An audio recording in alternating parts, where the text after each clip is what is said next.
Hello everyone. आज के इस वीडियो लेक्चर में हम बात करेंगे मेंडल के एक्सपेरिमेंट की कि उन्होंने कौन कौन से और क्या उन्होंने एक्सपेरिमेंट किए और किस तरीके से उन्होंने अपना योगदान दिया इनहेरिटेंस को या वंशागति को जानने में। चलिए स्टार्ट करते हैं। Mendel's law of inheritance. तो मेंडल के जो इनहेरिटेंस के लॉ थे उनके बारे में हम बात करने वाले हैं।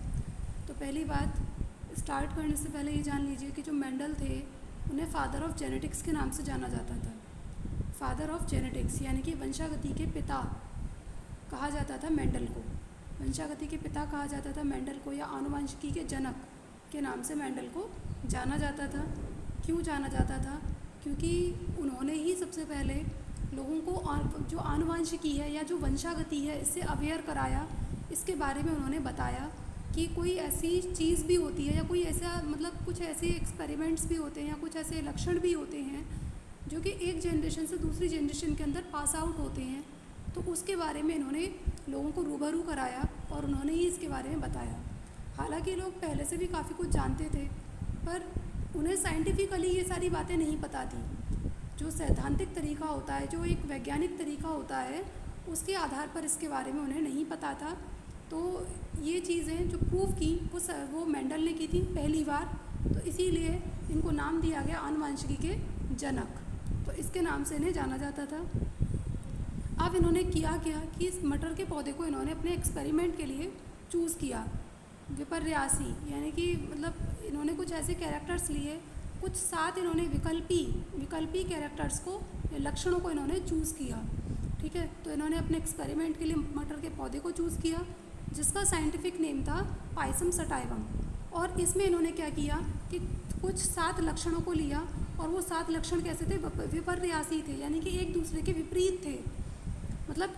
ट्रेड तो है, कैरेक्टर तो थे एक जैसे, पर वो एक दूसरे के अपोजिट थे। अगर कोई प्रभावी है तो दूसरा अप्रभावी होगा, अगर कोई लंबा है तो दूसरा छोटा होगा, अगर कोई पीला है तो कोई दूसरा हरा होगा।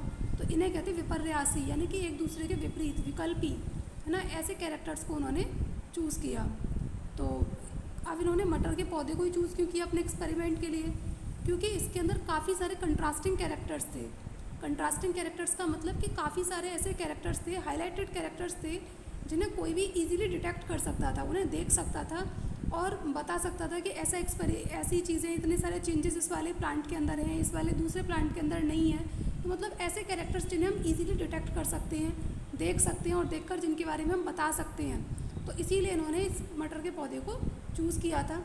तो पहली बात तो हम इनके जो 7 लक्षण हैं इनकी बात कर लेते हैं।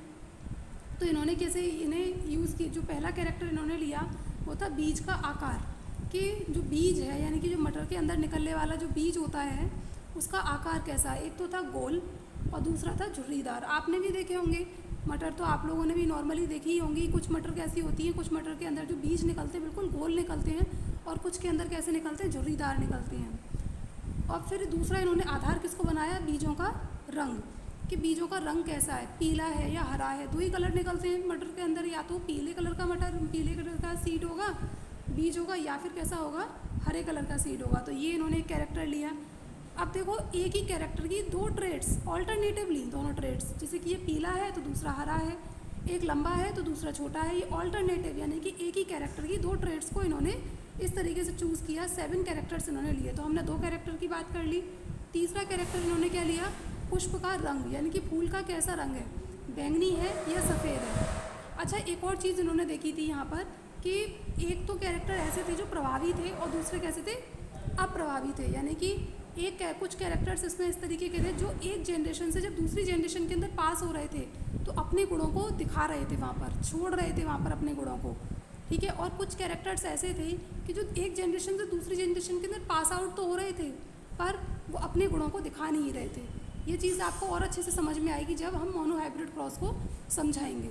ठीक है, तो इन्होंने ये लिया, पुष्प का रंग लिया कि सफ़ेद है या बैंगनी है। तो बैंगनी वाला कैसा है? प्रभावी है, और सफ़ेद वाला कैसा है? अप्रभावी है। जो भी इस वाली रो के अंदर आ रहे हैं वो सब प्रभावी हैं, जो इस रो में दिखाए जा रहे हैं वो सब कैसे हैं? अप्रभावी हैं। और दूसरा इन्होंने क्या लिया? फली का आकार, कि फली का आकार कैसा है, कि वो आपने देखी होंगी, कुछ तो एकदम फ्लैट एंड होती है। देखो ये देख रहे हैं यहाँ पर आप गड्ढे, इसमें ग्रूव्स दिखाई दे रहे होंगे, तो ये सिकुड़ी हुई होती है और एक फली फूली हुई होती है। तो इस आकार पर, इस आधार पर इसको इन्होंने आधार बनाया। दूसरा फली का रंग, तो एक तो कुछ फली ऐसी होती है जो बाहर से बिल्कुल हरी दिखाई देती हैं, कुछ फली कैसी होती हैं जो येलोइश दिखाई देती हैं। तो ये इन्होंने ये कैरेक्टर चूज़ किया। दूसरा, अब नेक्स्ट कैरेक्टर इन्होंने क्या लिया कि पुष्प की स्थिति, यानी कि पौधे के ऊपर पुष्प की क्या पोजीशन है, वो कैसा दिखाई देता है। तो ये इन्होंने चूज़ किया कि एक था अच्छी और एक था अंत्य, यानी कि एक तो एक्साइल फ्लावर था और दूसरा था टर्मिनल। एक्साइल फ्लावर का मतलब क्या होता है, यानी कि अच्छी फ्लावर का मतलब क्या होता है, जैसे ये कोई पौधा है और इसके साइड में से जब फूल निकल रहे हों तो ऐसे पौधे को कहा जाता है अच्छी पौधे, ठीक है, अच्छी पुष्प वाले पौधे। और ये कोई पौधा है और बिल्कुल इसके टॉप से अगर कोई फ्लावर निकल रहा है तो उसको कहेंगे टर्मिनल पौधे, उनको क्या बोलेंगे, टर्मिनल पौधे उनको कहा जाएगा।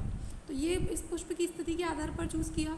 नेक्स्ट उन्होंने जो कैरेक्टर लिया था पुष्प की स्थिति ली, और एक फिर उन्होंने लिया यहाँ पर स्थिति की जगह यहाँ पर होना चाहिए था पुष्प की लंबाई, यहाँ पर लंबाई लिख लीजिएगा आप लोग, ठीक है, लंबाई कि पौधे की किस तरीके की लंबाई है, इसको इन्होंने आधार बनाया। तो एक था बौना पौधा, एक था छोटा पौधा, कि इसके मटर के अंदर कैसे पौधे मिल रहे थे, लंबे पौधे भी मिल रहे थे और छोटे पौधे भी बन रहे थे। इसको ठीक कर लीजिएगा बच्चों, जब मैं आपको ये इसकी जो PDF सेंड करूँ तो उसमें आप इसको सही कर लीजिएगा। यहाँ पर जो ये पुष्प की स्थिति दोनों जगह एक ही लिख गई, यहाँ पर ना लंबाई कर लीजिएगा, पौधे की लंबाई ये लिख लीजिएगा। अब ये तो हो गए 7 कैरेक्टर्स।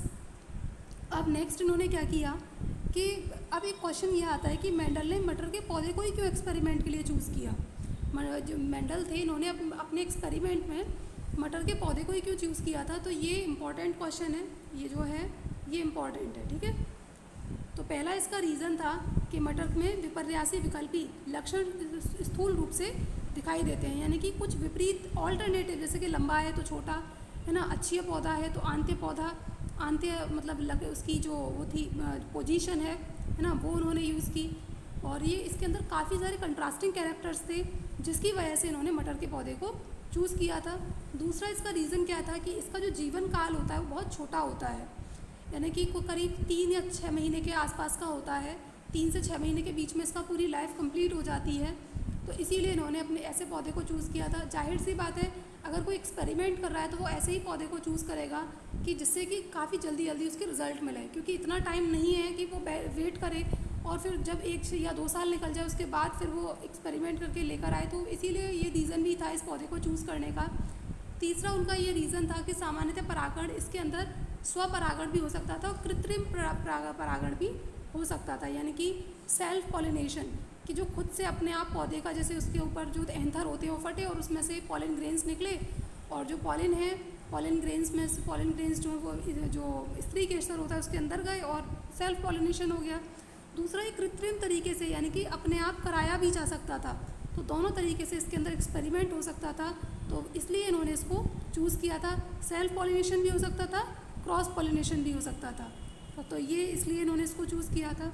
और चौथा इसका रीज़न क्या था, एक ही पीढ़ी में अनेक बीज बन जाते थे, यानी कि एक बार एक्सपेरिमेंट कराने पर इनको काफ़ी सारे बीज मिल रहे थे जिससे कि अच्छा रिजल्ट आउट कर सकते थे, बता सकते थे लोगों को। तो इसीलिए इन्होंने इस मटर के पौधे को चूज़ किया था। तो ये इसके कुछ कैरेक्टर्स हैं और इसी के बेस पर इसीलिए इन्होंने मटर के पौधे को चूज़ किया था। एक बार यहाँ पर और दिखा दिया गया है, जैसे ये है कि इसकी तने की ऊंचाई क्या थी, बौनापन या लंबापन, फूल का रंग कैसा था, बैंगनी सफ़ेद, फूल की स्थिति क्या थी, अच्छी, और आंते और फली का कलर कैसा था, फूला हुआ है, सिकुड़ा हुआ, रंग कैसा है फली का, तो हरा मिलेगा या पीला मिलेगा, बीज का आकार कैसा है, गोल या मुरझाया हुआ, बीज का रंग कैसा है, हरा या पीला। तो ये उनके 7 कैरेक्टर्स थे और इसके ऊपर इसी वजह से यही इसका रीज़न था जिसकी वजह से इन्होंने मटर के पौधे को चूज़ किया था। तो मेरे ख्याल से आपको ये समझ में आया होगा, इतना क्लियर हुआ होगा। नेक्स्ट वीडियो लेक्चर में हम बात करेंगे एकल संकरण, यानी कि मोनो हाइब्रिड क्रॉस की बात करेंगे। और आज की वीडियो को हम यहीं स्टॉप करते हैं। और अगर ये वीडियो आपको समझ में आई है और आपको ये क्लियर हुई हैं ये सारी चीज़ें, तो हमारे चैनल को प्लीज़ लाइक कीजिएगा, सब्सक्राइब कीजिएगा, ज़्यादा से ज़्यादा इस वीडियो लेक्चर को शेयर कीजिएगा। Thank you students.